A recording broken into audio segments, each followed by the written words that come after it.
बिस्मिल्लाहिर्रहमानिर्रहीम अल्हम्दुलिल्लाह अल्हम्दुलिल्लाह।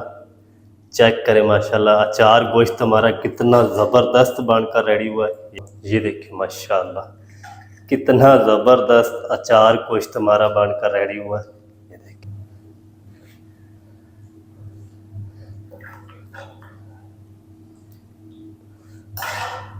बिस्मिल्लाहिर्रहमानिर्रहीम। अस्सलाम वालेकुम वीवर, मैं हूं शेफ फयाज और आप देख रहे हैं मेरा यूट्यूब चैनल। तो पहले की तरह ही फिर एक नई रेसिपी लेकर आपकी खिदमत में हाजिर हो गया हूं। आज हम बनाएंगे बहुत ही मज़ेदार टेस्टी अचार गोश्त की रेसिपी आपके साथ शेयर करूंगा। बहुत ही मज़ेदार बनेगा, बनाना बिल्कुल आसान है। तो आपने रहना मेरे साथ आखिर तक।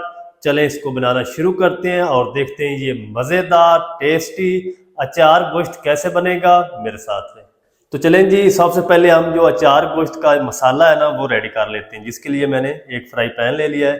फ्लेम हमारा अभी ऑफ है। इसके अंदर हम 1 टेबल स्पून भर के खुश्क धनिया साबुत शामिल कर देंगे।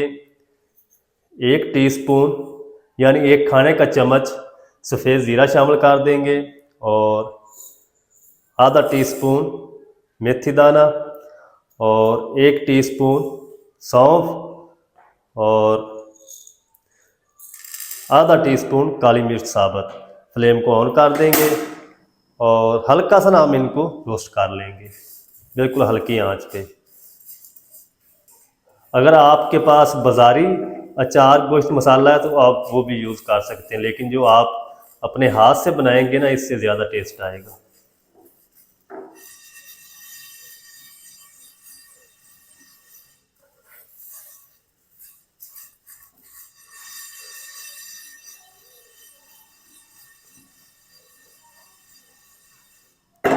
चलेंगे, अब हम इसके अंदर आधा टीस्पून राई दाना शामिल कर देंगे और आधा टीस्पून कलवंजी शामिल कर देंगे। फ्लेम को ऑफ कर देंगे और अच्छी तरह इनको भी थोड़ा सा सेक लेंगे। ज़्यादा आपने इनको रोस्ट नहीं करना, नहीं तो सारे जो मसाले हैं ना वो जल जाएंगे, फिर आपको वो टेस्ट नहीं आएगा जो आना चाहिए। अब मैं ना इन सारी चीज़ों को ना दरदरा सा एक मिक्सी जार में डाल के पीस लूँगा। तो इनको मैं पीस लूँ फिर मैं आपको दिखाता हूँ। तो चलें जी, सारे मिसालों को ना मैंने दरदरा सा पीस लिया। ये देखिए, और ज़्यादा आपने इसका पाउडर नहीं बनाना। अब हम क्या करेंगे, इसके अंदर 1 टीस्पून या अपने टेस्ट के हिसाब से नमक शामिल कर लें। 1 टीस्पून भर के हम इसमें शामिल करेंगे कुटी हुई लाल मिर्च और 1 टीस्पून हम इसमें शामिल करेंगे हल्दी पाउडर। सारी चीज़ों को फिर से मिक्स कर लेंगे। तो चलें जी, सारी चीज़ों को ना मैंने अच्छी तरह मिक्स कर दिया है।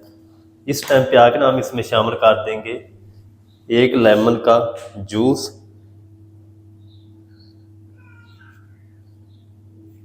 क्योंकि थोड़ा सा ना इसके अंदर खट्टापन होना चाहिए।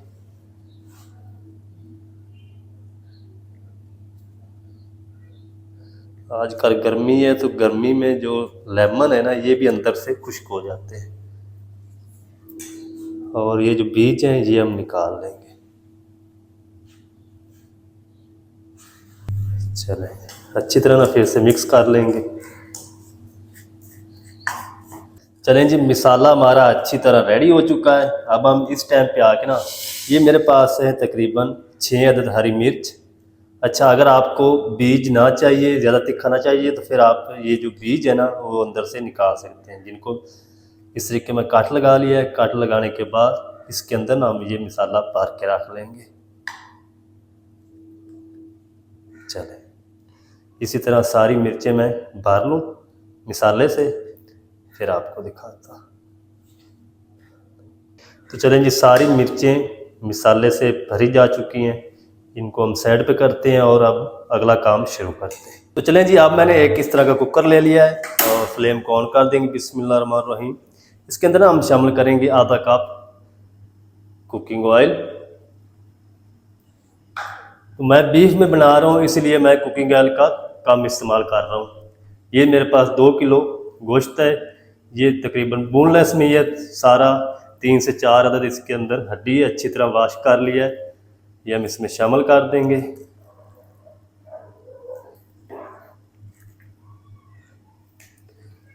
ये जो रेसिपी आपके साथ मैं शेयर कर रहा हूँ अचार गोश्त की, ये 2 किलो की रेसिपी है। चलें, इसे के साथ हम शामिल कर देंगे 2 टेबलस्पून भर के लहसुन अदरक की पेस्ट। लहसुन अदरक की पेस्ट के साथ हम बीफ को अच्छी तरह भून लेंगे 4 से 5 मिनट तक। फ्लेम को हाई रखेंगे, हाई फ्लेम पे हम इसको भून लेंगे ताकि बीफ के अंदर जितनी भी स्मेल है ना वो अच्छी तरह ख़त्म हो जाए। अच्छा, ये जो मैंने मसाला बनाया ना, ये 2 किलो के हिसाब से बनाया है। अगर आप 1 किलो की रेसिपी बना रहे हैं तो आपने ये जो चीज़ें मैंने शामिल की है ना मसाले के अंदर, ये आपने सारी चीज़ों की क्वांटिटी जो है वो हाफ हाफ कर लेनी है। अगर आप चिकन में बना रहे हैं तो वो रेसिपी अलग है, बीफ और मटन में बनाने का तरीका जो है वो इसी तरह सेम होगा। इधर बीफ की मैंने तकरीबन 5 मिनट तक अच्छी तरह बुनाई कर ली लहसुन अदरक के साथ। और इस टाइम पे आके ना हम ये जो मसाला हमारा बचा है ये सारा हम इसमें शामिल कर देंगे। इसी के साथ हम 500 ग्राम बारीक चॉप किए हुए लाल टमाटर शामिल कर देंगे। प्याज नहीं इस रेसिपी के अंदर शामिल किए जाते। कुछ 4 से 5 मिनट तक फिर से हम इसको पकाएंगे ताकि जो टमाटर हैं वो अच्छी तरह नरम हो जाएं। टमाटर और मसाले शामिल करने के बाद ना मैंने इनको 5 मिनट तक पका लिया है। तो ये देखिए वो टमाटर और बीफ ने कितना पानी छोड़ दिया है, तो इसको हमने गलाना है। तो इसके अंदर ना हम 1 कप पानी और शामिल कर देंगे। अगर आप इसको बना रहे हैं पतीले में तो फिर आपने इसके अंदर 4 कप पानी और शामिल करना है अलहदा से।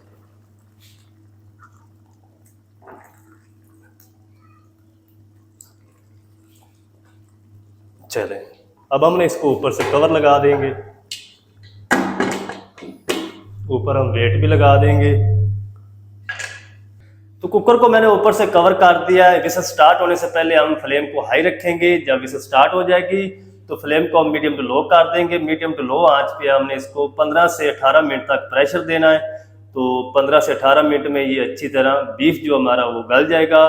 तो 15 से 18 मिनट में इसको प्रेशर दे लूँ, फिर आपसे मिलता हूँ। तो चलें जी, बीफ को प्रेशर पे रखे हुए 18 मिनट हो चुके हैं। उसके बाद मैंने फ्लेम को ऑफ करके सारा जो प्रेशर है कुकर का वो मैंने निकाल दिया। अब हम खोल के चेक कर लेते हैं। बिस्मिल्लाह। तो सबसे पहले ना आपने बीफ को चेक कर लेना है गला है या नहीं गला। ये देखिए माशाल्लाह बीफ हमारा अच्छी तरह गल चुका है। इतना ही हमने गलाना है क्योंकि ये जो पानी खड़ा है ना इसको हमने खुश्क करना है।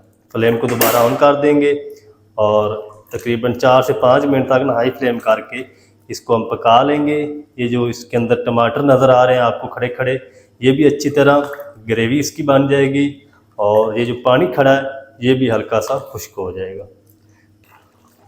हाई फ्लेम करके ना मैंने इसको तकरीबन 4 मिनट तक पकाया है।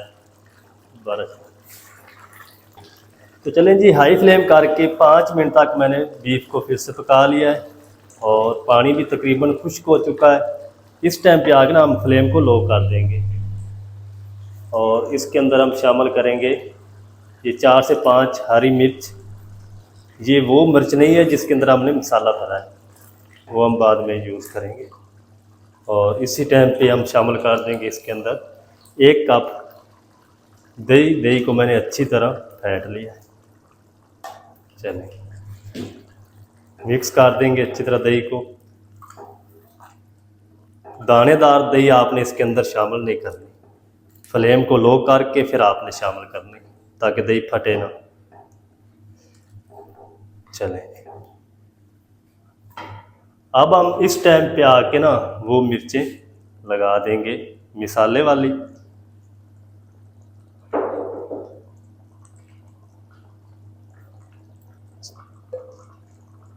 चलें, ऊपर से हम इसको कवर लगा देंगे और 10 मिनट तक कवर करके हल्की आंच पे हम पकने देंगे। दम वाली आंच पे 10 मिनट इसको पका लूँ, फिर आपसे मिलता हूँ। तो चलें जी, 10 मिनट तक मैंने कवर करके पका लिया है और अचार गोश्त हमारा मज़ेदार बनकर रेडी हो चुका है।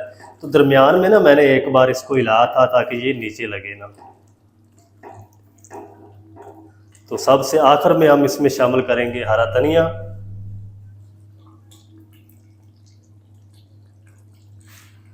चलें, फ्लेम को ऑफ कर देंगे, ऊपर से कवर कर देंगे 2 मिनट तक के लिए। 2 मिनट के बाद मैं आपको दिखाता हूँ इसकी फाइनल लुक। डिश आउट करके आप मेरे साथ में। बिस्मिल्लाहिर्रहमानिर्रहीम। तो माशाल्लाह जी, अल्हम्दुलिल्लाह अल्हम्दुलिल्लाह। चेक करें माशाल्लाह, अचार गोश्त हमारा कितना ज़बरदस्त बनकर रेडी हुआ है। ये देखिए माशाल्लाह, बिस्मिल्लाहिर्रहमानिर्रहीम। ये देखिए माशाल्लाह, कितना ज़बरदस्त अचार गोश्त हमारा बनकर रेडी हुआ है। ये देखिए, ग्रेवी चेक करें माशाल्लाह, कितनी ज़बरदस्त बन चुकी। तो माशाल्लाह जी, ये थी हमारी आज की रेसिपी। अचार गोश्त बहुत ही मज़ेदार टेस्टी बनकर रेडी हुआ माशाल्लाह। तो आप भी ज़रूर ट्राई करें, बहुत ही मज़ेदार बनता है, बनाना बिल्कुल आसान है। अचार गोश्त की रेसिपी किस तरीके से बनाई जाती है, तमाम तरीका आपके साथ शेयर कर दिया है। वीडियो अच्छी लगे वीडियो को लाइक कर दें, चैनल पर नए तो चैनल को भी सब्सक्राइब करके बेल आइकन को ऑल पर प्रेस कर दें, ताकि इस तरह की हर नई आने वाली वीडियो आप तक पहुंच सके। मिलते हैं एक नई वीडियो के साथ, तब तक के लिए शेफ फयाज को दीजिए इजाज़त। दुआ में याद रखें। अल्लाह हाफिज़।